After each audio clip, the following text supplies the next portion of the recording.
shouted. "Isn't that Charlie Goodman?" It sure the hell was. He smiled back at her from the photo, casual and seductive in a pair of faded Levi's and white shirt, unbuttoned at his throat. She looked away. Maybe if she refused to look at him, she could pretend it was someone else.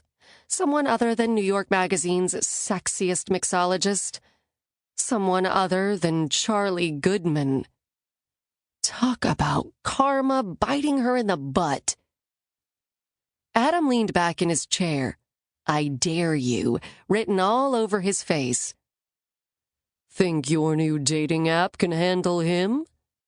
The on-air light blinked bright red across the studio, and she fought back the urge to give that chair of his a little push. "Absolutely, Adam," she said, amazed by the calm in her voice. Calm was the last thing she felt. Panic, anxiety, assaulted by her own personal shitstorm. Much closer. The host swiveled back in her direction. "Ready to take a risk for love, Cupid?" Jane smiled. "If Adam agrees to sit outside my office on Valentine's Day, passing out conversation hearts and chocolate." "No problem. It's a bet." Jane refused to rehash any more of the memory. Could she ignore the social media surrounding her Today Show appearance? No. Could she undo the wager she'd been cornered into taking in front of an audience of 5.2 million viewers? Again, no. Today was all about damage control. She pivoted to walk down Fifth toward Bryant Park, forced her attention back to the article on her phone, and tried not to pass out. Rumor has it Dates R Us has chosen super stud Charlie Goodman, the city's sexiest bartender according to the annual hot list unveiled in this week's New York Magazine. According to the interview, while the Midtown mixologist is habanero hot, after a breakup earlier this year, this particular New Yorker claims to be a confirmed bachelor. Tough luck, Cupid. Better aim for the heart. Aim for the heart, my ass. There were already 609 comments. Seems New Yorkers had a lot to say on the subject. Or maybe they smelled the blood in the water.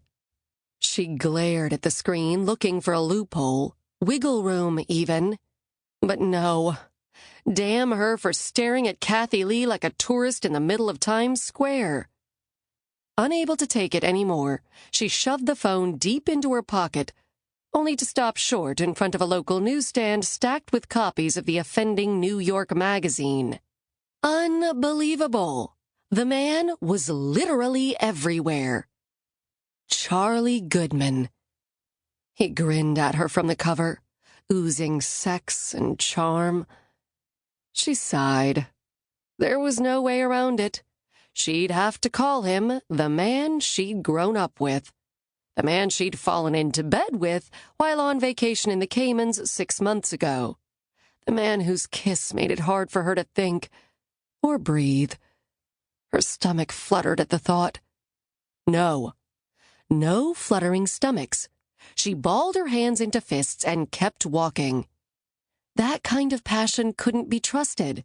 The brighter it burned, the colder it was when it burned out, and it always burned out.